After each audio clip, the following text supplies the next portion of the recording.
옮겨 베델로 가게 하시는 중에 그는 오랫동안 묵었던 문제나 풀지 않으면 안 될 형과의 문제에 직면하게 됩니다. 그 상황에 관해서 32장 7절에 보면 야곱이 심히 두렵고 답답하여 자기와 함께한 동행자와 양과 소와 낙타를 두 떼로 나누고 이르되 에서가 와서 한 떼를 치면 남은 한 떼는 피하리라 하고 그랬어요. 그러니까 그의 상황이 얼마나 두렵고 힘든 처지에 놓여 있는지, 왜 이렇게 어려움을 겪게 됐느냐, 그것은 하나님께서 야곱에게 복을 주신다고 하는 건 성경에 약속된 일인데도 어머니와 그 야곱이 하나님보다도 앞서가는 나름대로의 판단과 또 행한 일 때문에 그렇습니다. 로마서 9장 13절이나 말라기서 1장 3절을 보게 되면 야곱은 하나님이 사랑하고 에서는 미워했다 그런단 말이에요. 그러니까 하나님께서 야곱에게 복을 주신다고 하는 것은 이미 약속된 일이지만 꼭 인간이 자기 조급한 마음에 하나님의 그 때를 앞질러 가려고 하니까 문제입니다. 문제.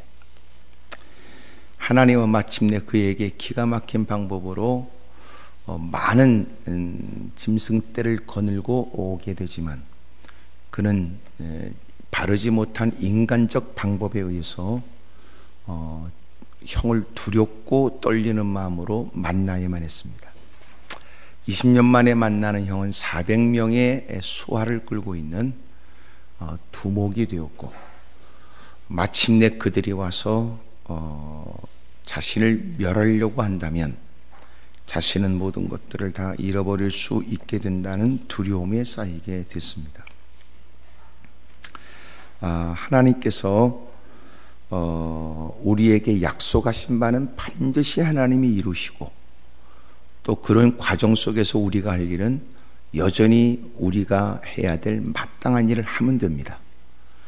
창세기 22장에 보여지는 하나님이 아브라함에게 너는 네 아들 이삭을 하나님께 드려라 그래요. 드려라. 하나님이 약속하신 씨가 이삭인데 하나님께 번제로 드려 죽이면 하나님의 약속은 어떻게 될까? 그건 네 따위가 걱정할 거 없다고 말이에요. 그저 네가 하려고 하는 것은 순종만 하면 되지. 그런데 다행스럽게 아브라함은 창세기 12장부터 시작된 그의 신앙의 여정에 하나님이 그를 가꾸어서 그는 이제는 하나님과 친밀한 관계, 하나님과 통하는 관계가 되었고 하나님이 하시는 말씀의 의도가 뭔지를 아는 사람이 된 겁니다. 마침내 하나님께서 그에게 들려주시는 말씀이 뭔지를 아는 그는 히브리 11장에 보니까 하나님께 시험을 받을 때 그가 믿음으로 그 시험을 이겼는데, 그 믿음이 뭐냐? 하나님이 약속의 씨로 준 이삭을 하나님이 번제로 드리라고 하신 것은 하나님이 그의 숨통을 끊어 그렇게 하나님께 드리면 죽은 자 가운데서 다시 살리실 줄로, 그 다음 뭐겠어요? 예? 통밥으로라도 해보세요. 그 다음은 뭘 것 같아요? 히브리 11장에는 생각했다 그래요. 생각했다. 다르죠? 왜 하나님은 스스로 모순인가? 죽은 몸 같았던 아내의 몸에서 하나님은 자기의 씨를 90세의 나이에 살아난 자식을 낳고 아브라함 100세 때 그 아들을 가슴에 안게 됐는데, 죽은 몸 같았던 아내의 몸을 통하여 하나님은 자기의 씨를 갖게 하신 거예요. 근데 하나님이 이제는 하늘의 별처럼 바닷가의 모래처럼 천하만민이 내 자손을 통하여 복을 받겠다고 하시더니 그 씨를 하나님이 친히 스스로 죽여버리라 라고 하시는 말씀이 뭐겠냐고요? 그러면 적어도 그만큼 신앙생활 했으면 하나님의 모순인가? 그게 아니고 하나님이 죽은 몸 같았던 아내의 몸에서 생명을 주신 것처럼 하나님은 말씀대로 행하면 그 이삭 그를 다시 살릴 줄로 믿는다. 왜 그런 믿음은 없냐는 거지. 그러니까 우리의 믿음이 거지 같고 개떡 같은 거지 주님이 모순이 아니에요. 이 뭐가 있냐면 겨우 우리는 주님을 믿어도 생각한다는 싸가지가 인간이 살아왔던 자기 경험에만 주소들은 정보에만 묶여 있는 거예요. 하나님을 하나님처럼 믿지 않는 거예요.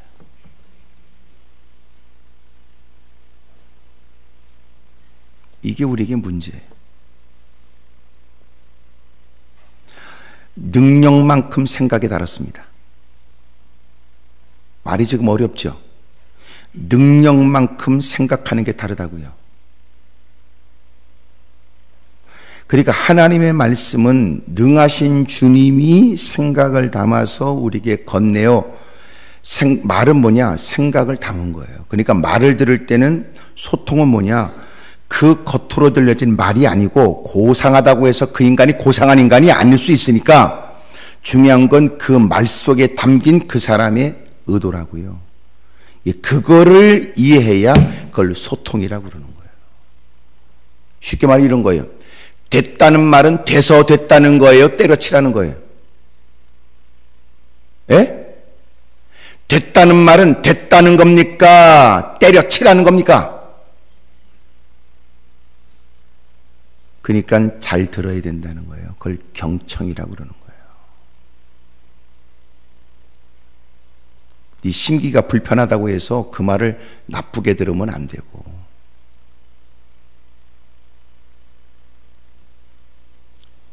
하나님의 말씀을 하나님 말씀으로 들으면 아프지만 그 안에 생명이 있고, 힘들지만 한 번 더 생각해보면 듣는 어감은 그래도 틀린 말은 아니고, 그게 통하지 않으면 이미 관계성이 허물어져 있는 거예요. 적어도 하나님을 믿는 사람이라면 그걸 알아들어야 되거든. 그걸.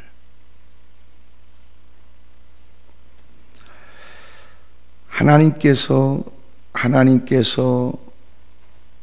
야곱을 사랑하시고 이삭에 의해서 축복 기도를 받는 이 일이 그 다음에 어떻게 전개될지는 모르지만 하나님은 하나님의 일들을 이루시지요. 그런 일에 리브가가 개입하고 야곱과 함께 아버지를 사기치잖아요. 형도 속이고. 언제나 우리는 하나님의 약속을 믿는 만큼 하나님의 방법도 믿어야 돼요. 제가 지금 중요한 얘기하고 있어요. 우리는 하나님의 능력만 믿지 하나님의 방법을 안 믿는 거예요. 그게 우리의 모순이라고요. 하나님의 능력을 믿는데 방법은 지 방법으로 하려고 그러는 거예요. 그게 모순이란 말이에요. 그래서 대부분 우리의 신앙이 문제가 생기는 것은 하나님의 능력을 믿는다는 것은 다 동일된데 그의 신앙에 모순이 생기는 것은 그 하나님의 방법에 대한 거예요.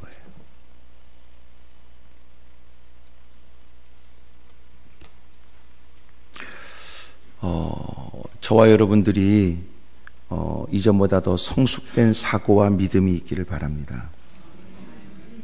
마침내 야복 나루에 이르게 되어서 그에게 큰 이제 갈등이 생겨요. 오늘 본문 이전에 22절에 보면 밤에 일어나 두 아내와 두 여종과 11아들을 인도하여 야복 나루를 건너게 돼요. 그러니까 건너게 되고 자신은 그곳에 머물러 있게 되지요. 그리고 홀로 남아서 어떤 사람이 날이 새도록 야곱과 씨름하다가 그랬어요. 이 말을 호세아서 12장 3절에 보면 또 힘으로는 하나님과 겨루되 12장 4절 천사와 겨루어 이기고 울며 그에게 간구했어요. 그러니까 씨름했다는 말이 무슨 말이냐면 울며 그에게 간구했다는 거예요. 꼭 여러분은 처음 듣는 얘기 같으면 아멘도 안 하고 가만히 있어요. 웅큼해가지고 뭐 얘기라면 목사가 틀린 말을 할까 그러고 고개라도 끄덕거리고 그래야지. 또 이렇게 얘기하면 또 꼭 호세아서를 꼭 지금 찾습니다. 또 꼭 목사 네 말을 못 믿겠으니 내 눈으로 확인해낸다는 그러지. 그러니까 홀로 남아 어떤 사람이 날이 새도록 야름과 씨름했다는 건 그는 하나님께 울며 불며 기도한 거예요. 그랬더니 하나님이 응답을 주셨어요. 응답이 뭔가 이제 세 가지예요. 첫째가 뭐냐? 27절 창세기 32장 27절. 성경 본문 안 읽었습니까? 그래도 다 거기 있어서 다 찾으신 것 같은데. 그랬죠? 네. 이제 그래도 며칠 지냈으니까 다 이제 또 통하는 거 아닙니까? 32장 27절, 28절 읽겠습니다. 시작.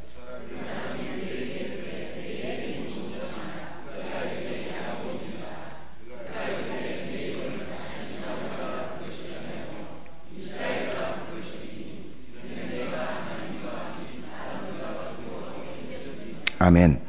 자, 그러니까 그의 이름은 야곱이에요.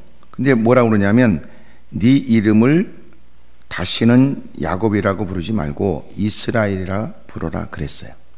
응답 첫째가 뭐냐면 지금 엎드려 기도하는 것은 400명의 사람을 데리고 쫓아와 20년 전에 그 악감정에 관해서 그가 해코지하는 것에 대한 두려움 때문에 가족들은 야복나루를 건네고 자기는 홀로 남아서 지금 기도하잖아요. 울며 불며 매달리는 거예요.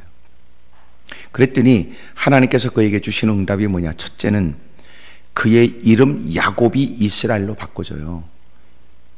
이게 뭘 의미해요? 하나님께 기도하면 하나님은 나는 누군가의 변화를 위해 기도했는데 정작 하나님 주시는 응답은 내가 달라지게 하시는 거예요.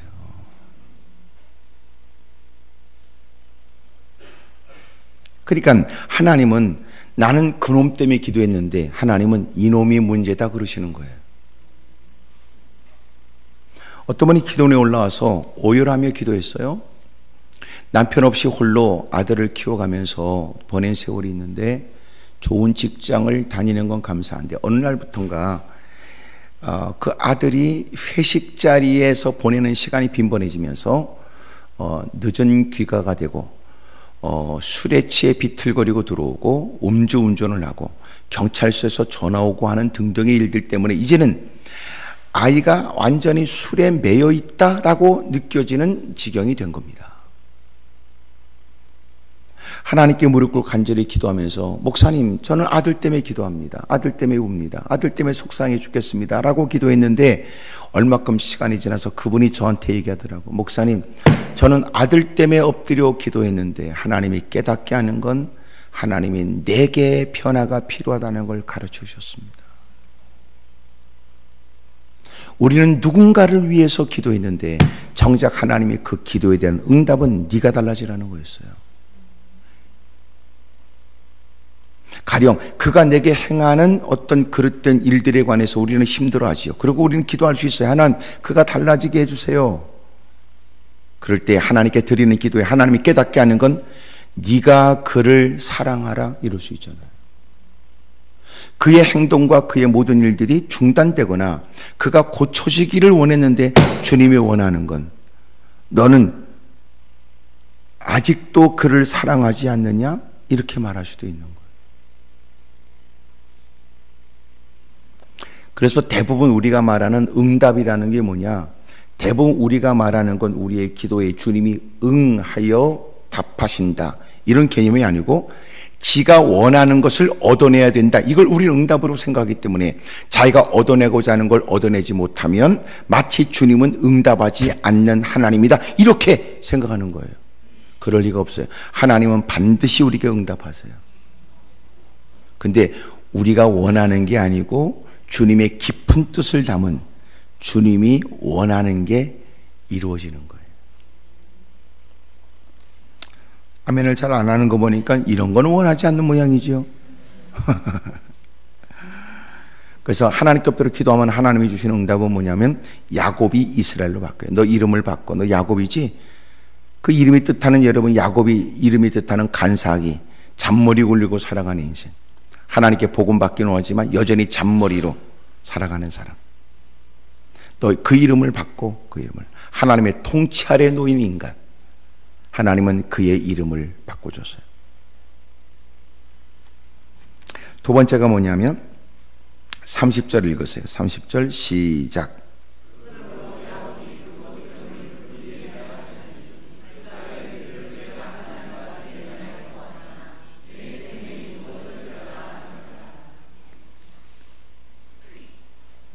여러분, 그곳이 어디입니까? 야복나루예요. 22절에. 그런데 그가 그곳에서 주님을 경험해요. 그러면서 그는 그곳에서 하나님의 얼굴이라고 하는 뜻의 그 지명 이름을 분이엘이라고 바꿨어요. 내가 하나님께 엎드려 간절히 기도하면 처절한 모습으로 무릎을 꿇고 누구보다 더 큰 무거운 짐을 짊어진 채 난 어쩜 이런 형편이 되었는가 신세 한탄조로 눈물이 있고 넋두리 같은 기도를 하며 자기의 처지가 너무나 처량하다고 느꼈으나 하나님께 엎드려 그곳이 탄식과 절망이 아니라 기도의 자리가 되면 하나님은 그곳에서 주님을 만나는 은혜가 있고 그래서 그 자리가 그에게 새로운 의미의 자리가 되도록 만들어주는 거 아니에요.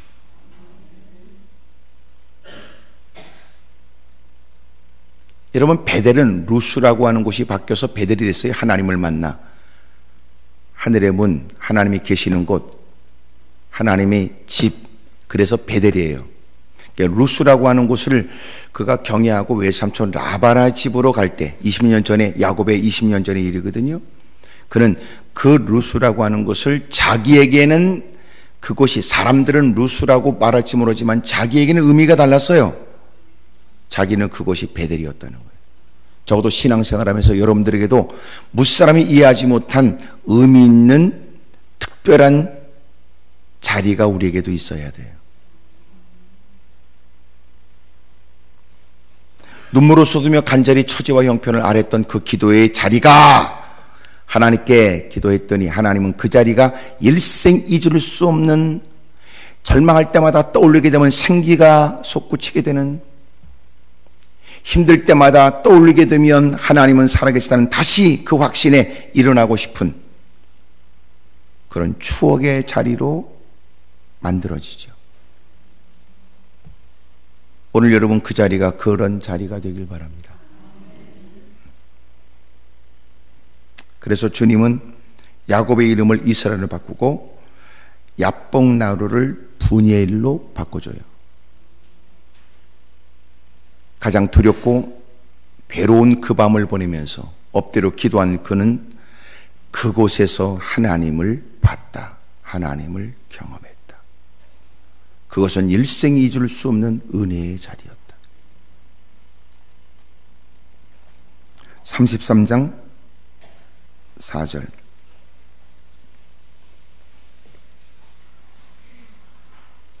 33장 3절 4절 시작.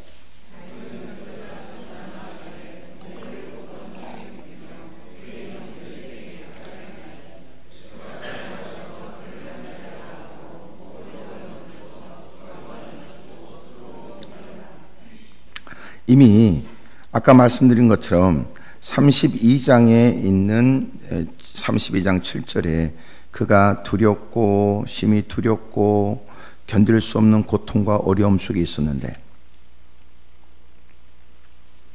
33장 4절에 에서가 먼저 달려와 더 반갑게 그를 맞이했고, 그리고 마침내 33장 12절에 보면 에서가 이르되 우리가 떠나자, 내가 너와 동행하리라.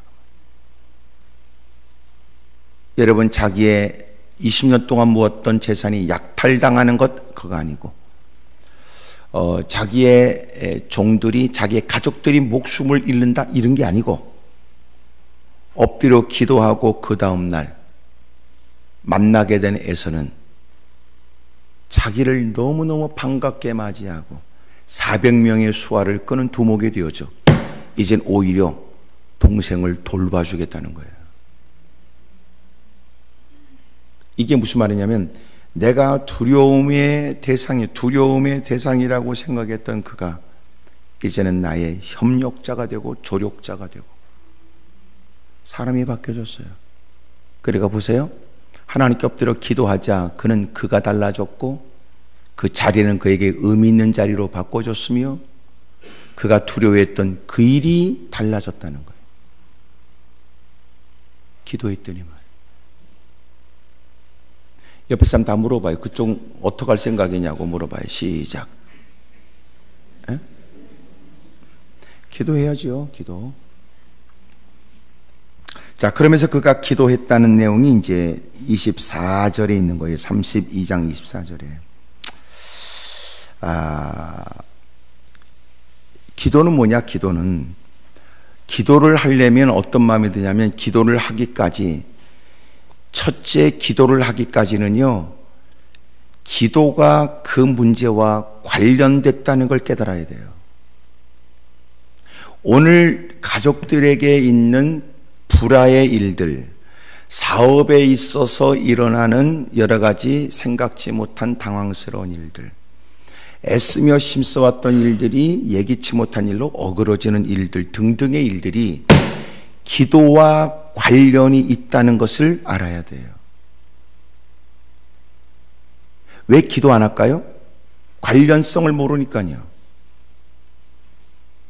왜 그들이 끊임없이 나를 괴롭게 하는데 이것이 기도와 관련돼 있다고 생각하지 않고 내 능력으로 안 되면 한숨 쉬고 좌절하고 절망하고 인간적 방법으로 이 문제를 극복하려고 하니까 결국 그는 기도해서 해결될 일이라고 생각 안 하죠. 엘리야가 기도했더니 하늘도 열리고 닫히는데,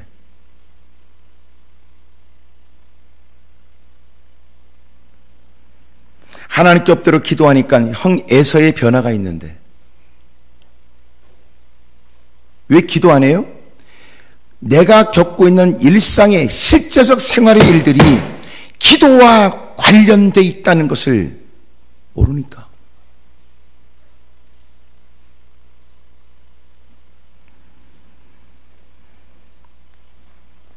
기도와 관련돼 있다는 걸 알아야 됩니다. 그 다음에 필요한 게 뭐냐면 기도에 대한 관심을 갖는 거예요. 아, 그래요? 어떻게 기도해야 되지요? 어떻게 기도할 거예요? 아, 그래요? 금식 기도도 배워야 되겠네요.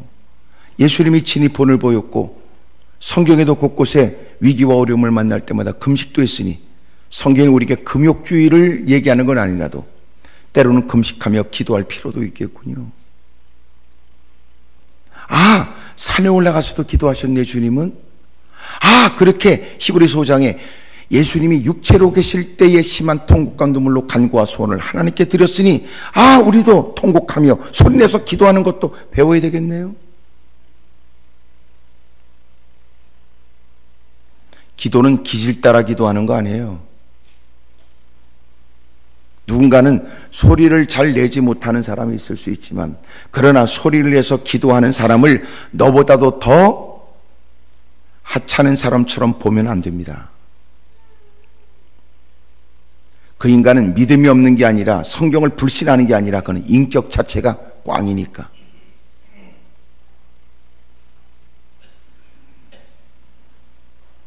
한 번 어떤 분이 기도원에 올라왔는데 나한테 그러더라고. 목사님, 저는 기도원 체질은 아닙니다 그러더라고. 그 내가 아니 네가 나를 보면 내가 기도원 체질로 보이냐? 꼭 그딴 것들이 있어요. 대구에서 이사 왔다나 하여튼 뭐 확인은 안 되지만 그럼 넌 왜 올라왔냐 그러니까 자식 때문에 올라왔더라고. 자식 새끼 때문에. 대학 교수라고 그러더니 뭐 자기를 써. 내가 물어보지도 않는 걸. 그래야 좀 자기가 좀 나아 보일까? 야, 교수는 너만 했냐? 나도 했어. 웃기는 짬뽕 같은 인간. 교수가 대단하냐? 개떡이나. 뒤에다가 형자만 붙이면 죽는 거야. 그게 자랑거리냐? 개떡이나? 교수는 뭐냐면, 박사는 뭐냐면 지가 아는 것만 아는 게 박사예요.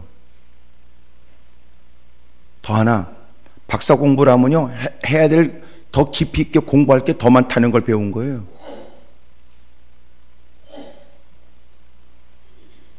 그게 왜 왔냐 그러니까 자식 때문에 올라왔더라고. 그리고 비로소 올라와서 평상시에 소리내서 기도하는 거 하찮게 여겼는데 이젠 지가 자기 꼬라지가 그렇게 되니까 지가 소리내서 기도하고 금식하며 기도한 거야. 그리고 하나님이 은혜를 줬어. 그러더니 내려가면서 그러더라고. 목사님, 내가 금식이 왜 필요한지, 소리내서 기도하는 게 왜 필요한지 알겠다 그러더라고. 야, 너 교수 정도 돼가지고 그걸 이제 알았냐? 그 말을 하려다 말았다 그 말이에요.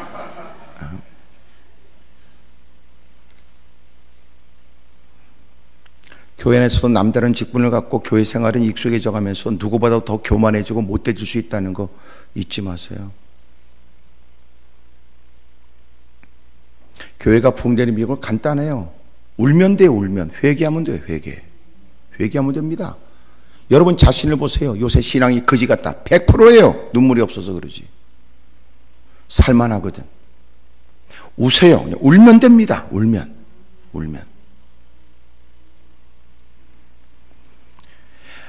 내가 만나는 누구도 잘 알지 못하는 전문적 분야까지도 기도와 관련되어 있다고 믿고, 기도에 관심을 가져서 어떻게 하면 되지? 어떻게 기도하면 될까?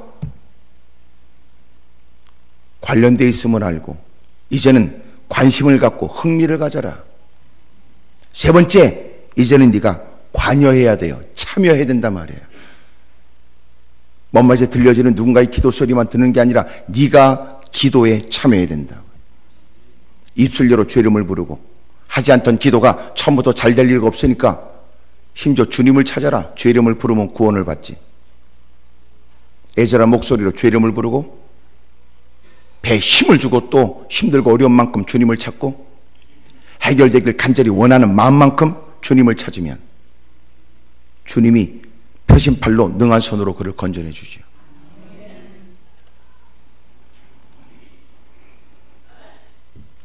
그래서 응답받는 방법은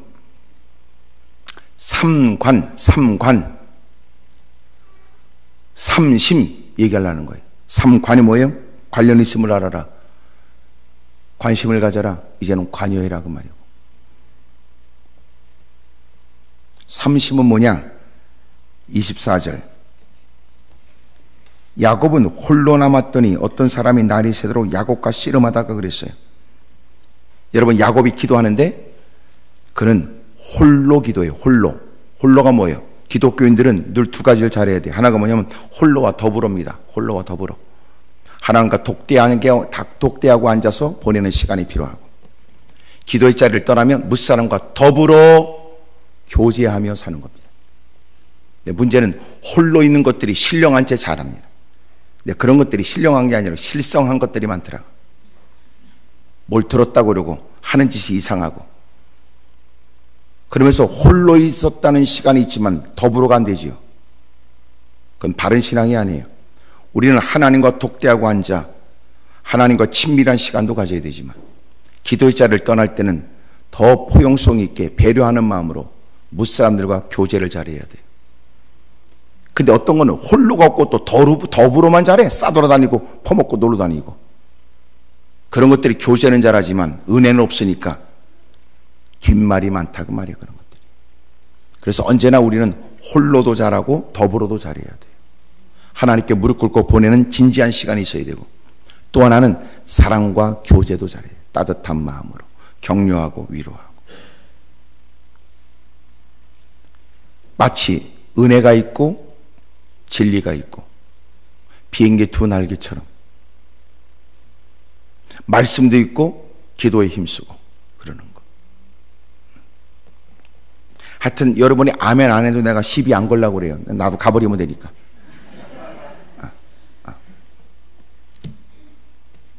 그래서 야곱이 어떻게 기도했느냐? 그는 홀로 있다. 홀로. 홀로가 뭐예요? 삼심의 첫 번째 뭐냐면, 홀로가 뭐냐면 진심의 기도예요. 진심의 기도. 누군가로부터 의식 없이 주님 앞에 홀로 나가 감출 것 없고 숨길 것 없고, 진심의 기도. 하나님은 기도를 들으시되 우리의 말을 듣고 주님은 사기당하지 않습니다. 주님은 그 중심을 보시고 응답하니까. 더 중요한 얘기 드릴까요? 하나님은 기도하기 전에 집구석에서 무슨 일이 있는지도 아시는 주님이 기도한다는 그의 기도를 들으세요. 거짓된 기도도 아시죠. 또 하나, 주님은 기도를 들으시고 기도하는 그를 추적하여 그가 기도 이후에 어떤 모습으로 사는지도 보세요. 그러니까 기도 현장에서 말 몇 마디로, 달변으로 하나님을 말로 꼬드겨서 뭔가를 챙기려고 하는 것은 뜻을 이루지 못할 겁니다. 하나님은 그 중심을 보세요. 믿음 없다고 해서 응답 못 받는 거 아니에요. 믿음 없으면 믿음 없으니 믿음이 있게 달라고 기도하십시오. 괜히 감당하지 못하면서 괜히 폼 잡지 말고 지혜가 필요하니 지혜를 달라고 요청하십시오. 성경 어디에도 주님이 우리가 지혜가 없다고 책망한 적이 없고 무능하다고 주님이 우리를 버린 적 없어요. 단 주님이 책망은 기도하지 않는 걸 책망하는 거예요. 기도하면 하나님이 그에게 후히 주시고 꾸짖지 않는 주님이 지혜도 줘요. 하나님은 그에게 능력으로 그의 연약한 그를 도와주세요.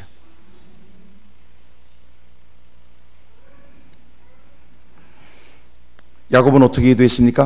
홀로 기도하는 거, 홀로. 누구로부터 방해받지 않는, 누구로부터 영향받지 않는. 예수님도 제자들을 데리고 겟세마네 동산에 올라가는데 가룟 유다 그놈의 식기는 예수님 팔아먹겠다고 갔고 나머지 11제자 중에 주님은 너희들은 이곳에 앉아있으라 말씀하시고 주님은 베드로, 야고보, 요한을 따로 데리고 주님은 기도하시는 곳에 더 가까이 두시려고 그들을 데리고 가세요. 그리고 주님은 그들에게 너희들은 이곳에 있어 나와 함께 깨어 있어라. 그리고 주님은 거기서 돌을 던져 떨어질 만한 곳에 아주 멀진 않지만 서로의 기도가 방해되지 않는 큰 소리에 기도하면 들려질 수 있는 그곳으로 가셔서 무릎 꿇고 기도해요. 그래서 베드로, 야고보, 요한을 제자 훈련에서 뭐 핵심 제자 이렇게도 얘기합니다. 8명은 너희들은 거기에 앉아있어. 베드로, 야고보, 요한은 너희들은 여기서 나와 함께 깨어있어 기도하라. 그리고 주님은 좀 더 나가셔서 무릎 꿇고 기도하셨어요. 떨어진 땀방울이 핏방울 되더라고요. 기도할 때는 어느 곳이나 어느 곳에서라도 기도할 수 있지만 그러나 여러분이 기도 속에 여러분의 삶이 달려있다고 믿는다면 기도를 더 기도답게 하기 위해서 환경과 여건을 만드셔야 됩니다. 홀로 진심의 기도가 되도록 말이죠. 여러 사람이 모여도 그곳이 골방기도 될 수 있지만 어떤 사람은 골방에 들어가서 잠만 자고 나올 수도 있으니까 중요한 것은 누구로부터 격리됐다고 해서 응답의 조건이 아니며 응답의 조건은 홀로 기도하는 거예요. 홀로 진심의 기도. 주님은 우리의 말 몇 마디에 농락당하시는 분이 아니니까 우리도 피차 서로가 관계가 되어 있으면 저 사람이 거짓말한다는 것도 누군가는 느낄 수 있겠죠. 그러므로 주님이 기뻐하는 건 중심의 진심의 기도란 말이에요. 진심의 기도. 연약한 그대로 도움을 청하십시오. 부족한 그대로 은혜를 구하십시오. 두려운 모습 그대로 주님께 도움을 청하면 주님은 그의 마음에 두려움은 떠나가고 격했던 마음은 깔아앉고 그리스도의 평강으로 그 마음을 지켜줘요. 진심의 기도입니다. 진심의 기도. 두 번째는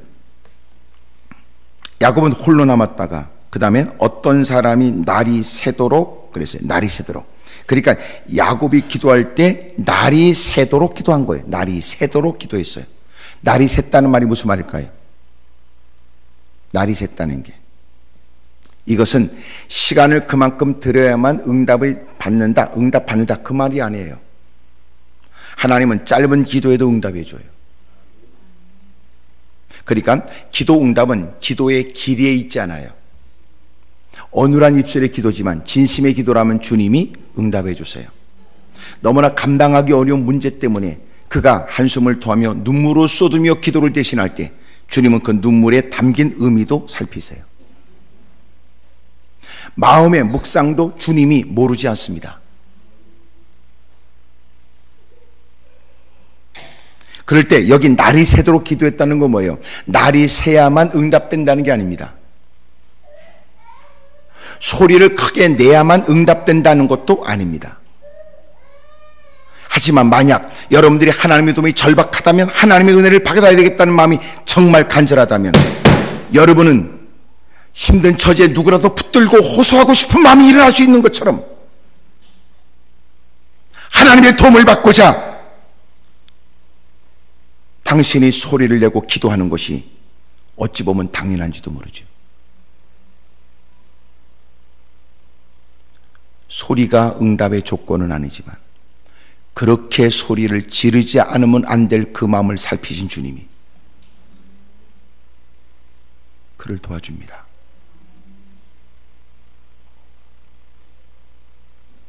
많은 시간의 기도가 아니라도, 짧은 기도라도 진심의 기도라면 응답해 줍니다. 그렇다면 여기 날이 새도록 기도했다는 말이 무슨 말일까요? 그는 하나님의 도움이 절박했고 하나님께 엎드려 기도하면서 이 문제를 극복하는 마음이 진짜 그에게는 절실했어요.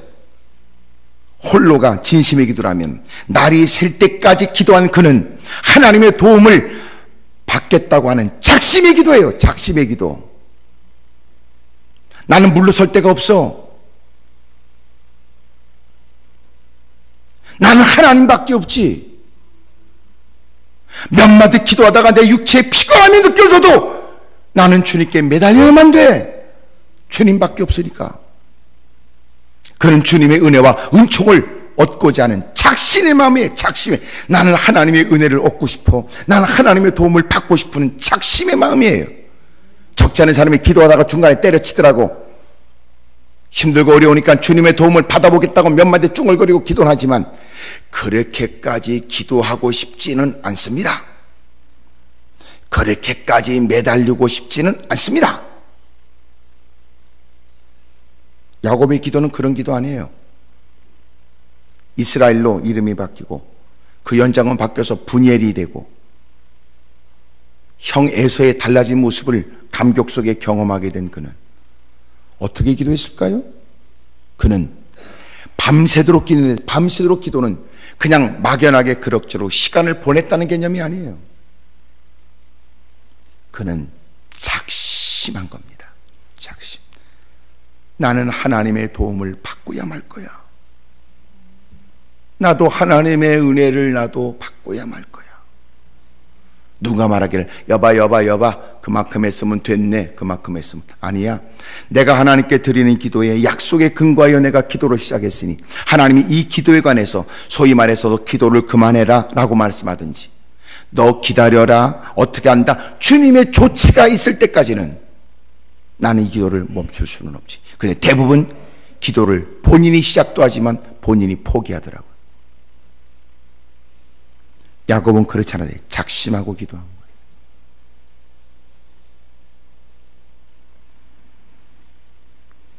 세 번째, 씨름했다는 말이 무슨 말이에요? 말씀드린 것처럼 호세아서 12장에 있는 것처럼 그는 하나님과 겨루되 천사와 겨루어 이기고 울며 그에게 간구하였을 때, 울며 불며 매달린 거예요. 여러분, 씨름하는 거 보셨어요? 씨름은 안 해봤는지 모르지만 씨름하는 거는 볼 수 있잖아요. TV에서도 뭐 천하장사대회 뭐 이러는 거, 명절 때가 되면 모래판에 올라가서 그 큰 거구의 사람들이 서로 삿바 싸움에 신경전을 벌이고 심판의 입에 문 호각 소리에 의해서 밀고 당기고 들고 하면서 그 짧은 시간에 그들의 숨이 순식간에 거칠어지는 걸 보죠. 그 짧은 시간에 사력을 다하는 거예요. 더운 여름에는 온몸이 땀이 범벅이 돼요. 때로는 시합을 중단시키고, 그리고 그 심판의 수건으로 그들의 땀을 닦아주고 다시 삿발을 잡고 겨루도록 하더라고요. 이야, 그 짧은 시간 그렇게 밀고 당기고 상대방의 어깨에 턱을 걸고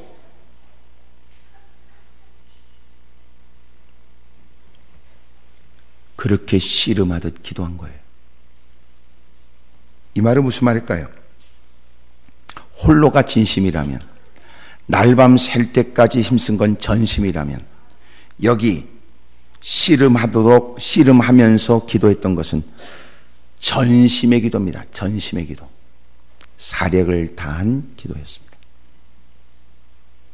마치 이 기도에 자기의 모든 것이 달려있는 듯한 기도죠.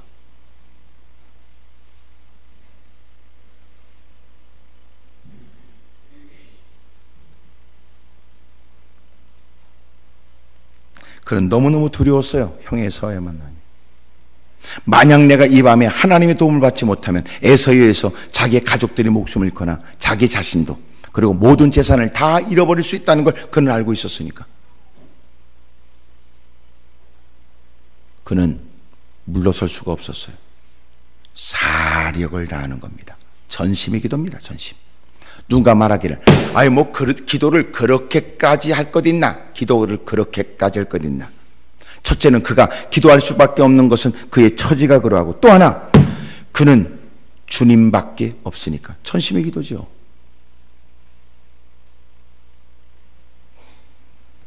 그랬더니 하나님이 응답해 준 거예요. 야, 이것은 기도와 관련이 있어. 난 그래서 기도에 관심 갖기로 했지. 이제는 나도 기도 좀 해보려고. 그래서 나도 진심을 토하여 기도하기 시작했어. 그리고 나는 작심했다고 나도 하나님의 도움을 받아보겠다고. 그래서 사력을 다했지. 그랬더니 하나님이 야곱의 이름은 이스라엘로 바뀌고 힘들고 어려운 처지에 기도했는데 그 자리는 그의 생애 잊을 수 없는 장소로 기억되어지도록 분이엘로 바뀌고 놀라운 것은 형에서가 달라졌어요. 그의 가는 길이 열리게 된 겁니다. 오늘 이 말씀을 여러분과 만나는 이번 부흥성의 마지막 시간에 말씀을 드립니다. 부흥이 끝났다고 해서 신앙생활이 끝난 건 아니고 받은 바 은혜가 있고 깨달음이 있다면 이젠 여러분이 그렇게 사는 것이 여러분에게 주어진 과제입니다. 왜 주님이 우리 마음에 감동을 줬으며 깨닫게 하셨으며 왜 자극하셨고 왜 자꾸 마음에 부담을 갖게 하시며 왜 자꾸 그 말씀이 마치 하나님이 이유 있어 내게 들려주시는 것 같이 느껴지는지 여러분 무엇보다도 내 모든 것들이 기도에 달려있다고 확신하고 기도의 생활에 변화가 있기를 축복합니다. 새벽에 열심히 기도하세요. 새벽에 한번 어떤 집사님이 목사님 제가 요새 새벽 기도를 나갔어요.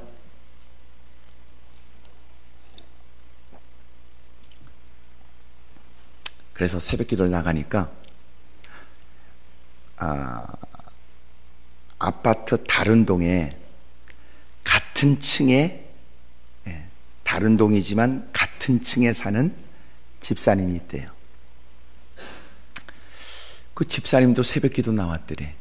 근데 그 집사님이 하는 얘기가 집사님 나 오늘 안 나오려고 하다가 이렇게 보니까 집사님 방에 불 켜지더라.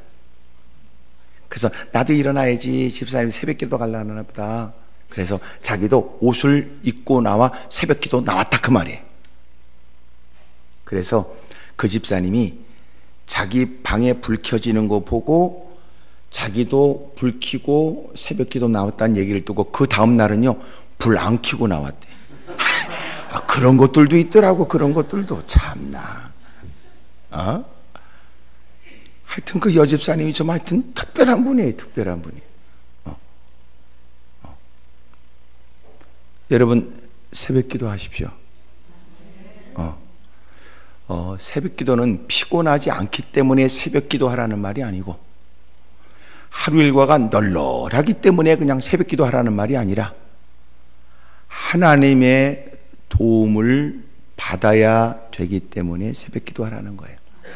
피곤하더라도 고단한 중에 하루 일과가 또 일찍부터 시작되지만 그 모든 일에 주님이 도와주셔야 되니까.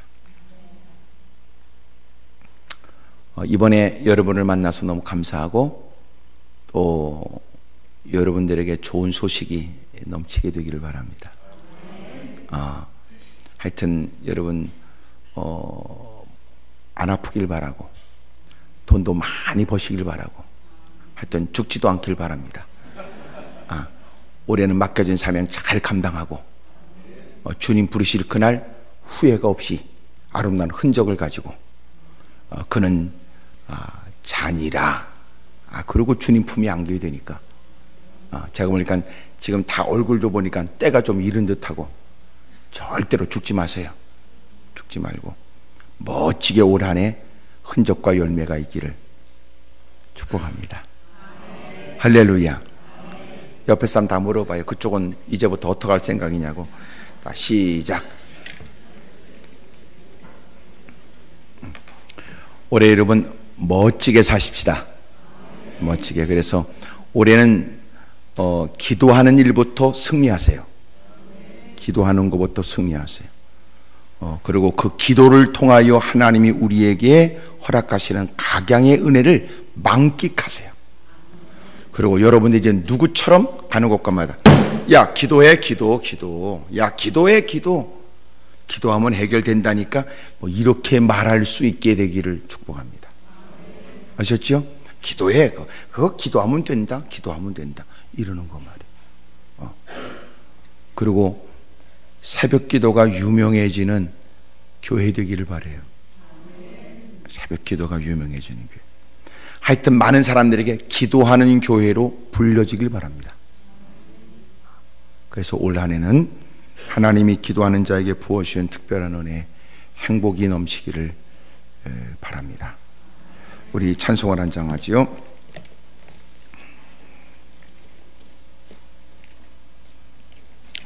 자, 우리 찬송 한 장 하겠습니다. 93장 예수는 나의 힘이요 내 생명 되시니.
하나님 아버지, 허락하신 성에 그동안 준비했던 만큼 은혜 주시고 사모했던 만큼 하나님이 도와주신 걸 감사합니다. 남다른 직분만큼 주님을 사랑하고 남달리 예배가 익숙해진 만큼 누구보다도 주님을 잘 아는 자 되게 해주시고 또 교회를 사랑하는 만큼 앞장서 헌신하고 섬기는 자 되게 해주옵시고 이번 성에 깨달은 바가 있어서 생활이 달라지고 더 스스로 낮은 자리를 찾고 어떻게 하나님을 기쁘시게 할까 고민하는 생활 되게 해주옵시고 주님이 원하신다면 그것이 절대적 이유가 되어져 힘쓰고 애쓰는 삶이 되게 해주옵소서. 무엇보다도 멈췄던 기도는 다시 시작되게 해주옵시고 기도가 없었던 건 아니지만 이전에 그 잃어버렸던 은혜를 다시 회복하게 하여 주셔서 주님밖에 없다는 듯 기도가 유일한 방법이라는 듯 힘쓰고 애쓰는 삶이 되게 해 주옵소서.